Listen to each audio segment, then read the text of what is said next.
Hello there everyone, Nubkex here, welcome back to Nub Raids. We are on the Raid Shadow Legends test server. It's actually the last day of the test server. It's shutting down in 3 hours, but I'm actually leaving in 30 minutes though to pick up the keys for our first house, myself and my girlfriend. It's actually extremely exciting. So yeah, exciting times. But before doing that, we're doing one last hurrah here on the Iron Twins, the newest boss added to the game. As you guys know, I do have a team that I'm actually using on the live servers, which one keys all the affinities in about 2 minutes. It's 100% full auto. I did a video on that team. It took us about a day to find that team. It was pretty quick, but what we have here is a team that is epics only, that can also smash through this boss potentially even faster. It sort of depends on our luck. Like right there, we just got some real good luck. So this one is looking pretty good. How does this team work? Well, obviously Geomancer is the lead here. We might trigger the boss passive at this point. We shall see. Geomancer is the lead, and he is the most important one. He is going to do literally all of the damage to the boss, and it's purely affinity friendly because he can't weak hit with it. Okay, we got lucky. We're fine. But he does all of it by reflecting damage with his passive and through his burn. The next most important is over on the far right, which is Aox the Rememberer. And actually, this is a huge shout out to Authentic. If you guys don't follow Authentic, he doesn't do a ton of videos on YouTube, but he's a really, really high-end player. I think he's in Mad Clan. Okay, a bit unlucky there. Oh, this is going to hurt a little bit. Unfortunate. No! This is really going to slow down the run, but we're fine. For now, we're still okay. Everything's fine. It's really unlucky that he hasn't had his ability yet. It's going to smack a little bit. Come on, Geomancer, put your thing out. But what Aox does that's so good, is he will come in and he is going to, with his passive, extend all debuffs on the target. So you can see this team is a little spicy, but the other sort of MVP of this run is on the far left is Skytouch Shaman, who is just pumping out so much healing, also removing debuffs, placing Revive on Death. She is really keeping us in the game right here. So this should pretty much almost kill the boss with that last Doomsday hit. It's pretty slick, and then Melga's probably gonna... Oh no, she doesn't have the revive ready. Yeah, that's sort of the idea of this team. So this was a little bit unlucky. Stuff kind of went wrong at the end, but you can see sort of the backup strats coming in. We're good. We did it in 2 minutes, 26 seconds. The fastest I did this with this team was 1 minute, 23, so it definitely varies. Basically, where the luck comes in is that Geomancer, his passive will bypass the boss's passive. So the boss will trigger his passive, which will, cleanse all the debuffs off him, and you'll do the retaliation hit. We really want to skip those. Where the bad luck comes in is you can sometimes end up like right at the cusp of that, and one of your hits will push it into that passive range for the boss and trigger it. That can be unlucky, or if Aox places too many poisons and the poisons and the burns tick just right, you can kind of get a bit unlucky, which we did. So it sort of depends. Let's run it again. But that is the key. We're hoping if in a perfect run, when you get the perfect run, basically poisons and burns never trigger the boss's passive, which happens at 85, 70, 55, 40%. Never happens. He never removes the debuffs. And with Aox's passive, keeping those burns on from Geomancer, we just walk the boss down. And you can see then the other three members of this team are more replaceable. I really highly recommend Skytouch. I think Skytouch is just amazing for this boss. She just does so much healing, and she also brings you in that block debuffs, which is just very, very, very useful. But yeah, basically she heals your team. You can see she's healing everyone for like 23,000 when she takes a turn there. It's based off of her missing HP. And then we've got a lot of other healers on the team as well. And what we're looking to do in a big way, a little unlucky that the burn fell off from Geomancer. Hopefully he puts it back on in a second. So this will slow us down a bit. That's what's going to slow you down a little bit, that randomness as well. Will Geomancer extend his burn with Master Hexer? Aox's passive extends 2 debuffs on the boss per hit. So, sometimes it will extend the other ones. Again, there's unlucky. We triggered the direct hit, so we got a bit of a slower run here. All right, we got bad luck on that second run as well. So I wanted to see if we could get a run here where everything just sort of lines up smoothly. But yeah, it's quite an incredible team, this. It is really quite an incredible team. These 3 champions, I think these supports are replaceable with others, and you could obviously put in legendary versions of these champions as well. Like, that's going to work totally fine. Basically, the 3 things that we're looking for, that I think Skytouch really exemplifies. We're looking for champions with a ton of healing, Skytouch has the advantage of bringing in a cleanse and block debuff, so she for me is like the MVP of the epics for this fight. Alongside Geomancer and Aox, she is like the perfect complement to them.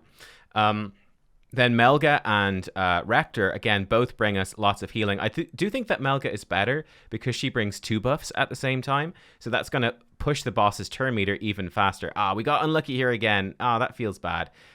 We should, again, like, it still works. The team still works just fine. I was hoping to get that perfect run where we never trigger that passive and sort of luck comes down to it. I actually have just thinking and realizing that when this happens, it can be really bad when we get those poisons. That's coming in. Maybe we should remove, I think I've got Sniper on Aox. I'm very worried about triggering the passive again. Looks like we bypass it this time. Cool. So there's that element of luck that comes into it. There we go. The heal from Melga blasts up his turn meter. He takes a bunch of turns. Sky Touch does her thing. The boss takes a bunch of turns. This is working out much better this time. We're really pumping through the boss now at this point. And if you want to speed this team up even more, I think very simply, I've not fully geared these champions perfectly for this because I simply don't have the time today. I just don't have the time today. But if you wanted to speed it up, getting these champions in reflex sets, there we go. That was even faster. 143. Awesome. The really great thing about running this in 143 is that this is faster. This is faster than the actual team I use on live servers where we're bringing in like Lord Champfort, who is putting that decreased speed out. This team is faster. I think it's actually more consistent as well. But yeah, that sort of says it all, right? It sort of says it all. I did try a version with Demitha, which does kind of work, but it's slower because of the block damage. So I found that Demitha wasn't as good. I do think Skytouch to Melga are the MVPs. Rector is a good option. And then obviously you can bring in champions like Withier, Sifi, anything like that. Legendaries that do lots of healing, put out lots of buffs are going to be good. Let me show you how I gear these champions, because the gear is certainly intensive. So Geomancer is the first and most important champion. We're using his aura as well. And with Geomancer, we just want to crank his accuracy extremely high. I actually have his accuracy too high. No, this is just about perfect, because it might be a bug, it might not be a bug, but the Magic Affinity boss has 600 resistance. 600, which is absolutely bananas. As you guys know, with my other team, we get past that using Mithrala Accuracy Aura. We bring in increased accuracy with Claude Beast Feeder. So I think that's a more budget-friendly team. But with this, Geomancer needs 2 main things. He needs to be over 250 speed, so he needs to be faster than the boss. So he puts his burnout at the start. And then he needs to have about 600 accuracy to land those debuffs. It's easier on the other affinities of only, I think, 530 resistance. So we're way overshooting there. So you could probably just aim for like 600 and be kind of lucky. And then you just want to build him hopefully with as much HP and defense as possible. Apart from that, there are things you're prioritizing. So you're looking for like probably triple perception, accuracy chest. You're going to want an accuracy banner, looking for stuff with lots of speed, defensive, everything else, basically, speed boots. For his masteries then, this will help you grab the accuracy mastery. It's very important not to run any War Master with this composition. We want everyone to do as little physical damage as possible, because this damage can trigger the boss's passive. We want to try to bypass the boss passive with the Geomancer passive as much as we can. And we're sort of just building in that general area, right? Less damage from AoE attacks, more healing, that sort of stuff, hopefully extending his debuffs. Actually, in hindsight, I would actually remove Sniper. This is going to be bad. This is going to increase his chance to place decreased accuracy. So I would actually remove Sniper. Don't take Sniper on anyone, actually. You want to limit their chance to place debuffs. We really only want decreased attack from Aox, and we want the burn from Geomancer, the only 2 debuffs that we actually want or need. So there you go. That's how he is built. Aox is built very, very similarly. He's actually got massive amounts of accuracy because I forgot that I was going to put the mastery on him. I was aiming for 600. Again, I do have him pretty fast. He doesn't need to be fast. He could be much slower. But again, the key is he just really, really, really needs about 600 accuracy. The main thing he's in for is this passive. Increase 2 debuffs by a turn when attacked once per hit. This is what will help you to just keep that burn from Geomancer on all the time, even though we're speeding the boss through all this stuff. Again, that decreased attack is useful, and then he does a nice heal as well, which is great. And yeah, for his masteries, same sort of thing. I would, again, do not take Sniper. I'm realizing that this was a mistake. give him something else. Like give him, I don't know, lasting gifts, or just give them spirit haste. Give them all spirit haste instead. Because his A1 is a pretty poor chance. It's a 30% chance to place poison. Actually, increasing that to 35 is proportionately a pretty big increase, and that's not something we want to do. We do not want these poisons, because these poisons do a good chunk of damage, and they can trigger the boss passive, which is nasty. And it really wastes our time, because it will trigger it on the boss's turn, and Geomancer Burn will fall off, and then we're crying, right? Rector Drath, she is coming in, healing, reviving if we need it, which we don't really. And she is built like this, so good speed, lots of health, and that's pretty much all she needs, just tanky and fast. She would be best by far in a reflex set. If you get her into reflex to just cool down Necro Mutation faster so she can throw this out more. Yep, and again, she's very replaceable. She's the most replaceable one in this team. The Perfect Veil gives us a bit of damage reduction, which we might actually not want. You just need someone that's going to do a lot of healing, basically. And the Revive is a nice backup in case we need it, which sometimes we do. Melga, actually, let's go to Sky Touch first. Just so good for this. This is a great move. Again, she would be best, actually, in a Reflex set to get back to this move faster. I just happen to have her in an Untouchable set for Arena.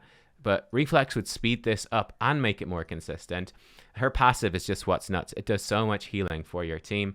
And yeah, you basically just want her running fast, and that's it. Fast and high HP. She's actually not built very well for this particular purpose. She's got a whole bunch of random stats we don't need. Probably doesn't need to be quite this fast either, but I do want her to be very, very quick. Lots and lots of health, and that's it. She doesn't need resistance, doesn't need accuracy. Resistance is good for Arena, but you don't need it here. And her masteries are like so. So Timely Intervention is great. Whenever someone's health drops low, gives her a bunch of turn meter, so then she can cut in and heal everyone up. Give her Cycle of Revenge to give more turn meter as well. All that stuff is great. And then increase all of her healing stuff here as well. So yeah, that's basically, that's pretty much it. The last one to look at then is Melga. Where is Melga? Melga is coming in. She would be also better with Timely Intervention. So would Rector Drath. Actually, all the supports in Timely Intervention would be ideal. And Buff Extension, just to get a bit more healing out. Again, with Melga, she'd actually be better off with Cycle of Magic. Chance to cool down her skill would be better. She's not perfectly built for this. She was just in whatever she happened to be. So it's all good. You've got some flexibility is what I'm trying to say.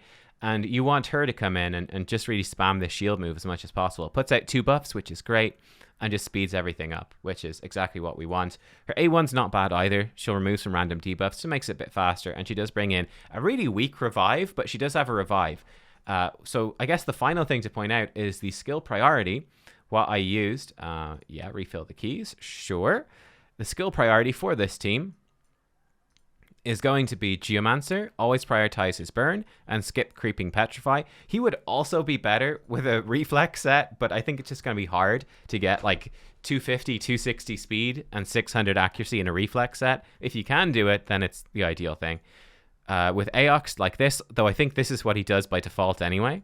Sky Touch Shaman, I do have her open with the A1, and then do Immortal Skies after that, priority 1. The reason being, if she does this turn 1 as the fastest champion, she's actually going to turn meter boost the boss so much that we're not going to get the burn up on time. Melga, I did set her to prioritize her shield and heal because her revive is pretty bad. And then Rector Drath is the opposite. She's going to prioritize the revive because it's probably Sky Touched who's going to die. And then she's going to be doing Necro Mutation. So there you go. That is the team. Let me know what you think, guys. I think this is probably the best sort of epic style team. And obviously you've got replaceable stuff in there as well. But this can do the boss extremely fast. It's going to work on all affinities. And yeah, like definitely you can speed it up even more with reflex gear. You can make it safer with stalwart gear. You can do whatever the heck you want. Like a big shout out to Authentic. I think Authentic was the one that first demonstrated Aox, who I think he calls Ox. Authentic, Ox. It's all a ploy.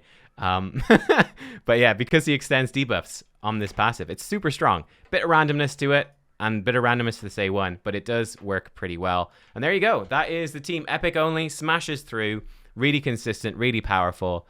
Yeah, hope you enjoyed. I'll see you all next time, guys. Thanks for watching. Goodbye.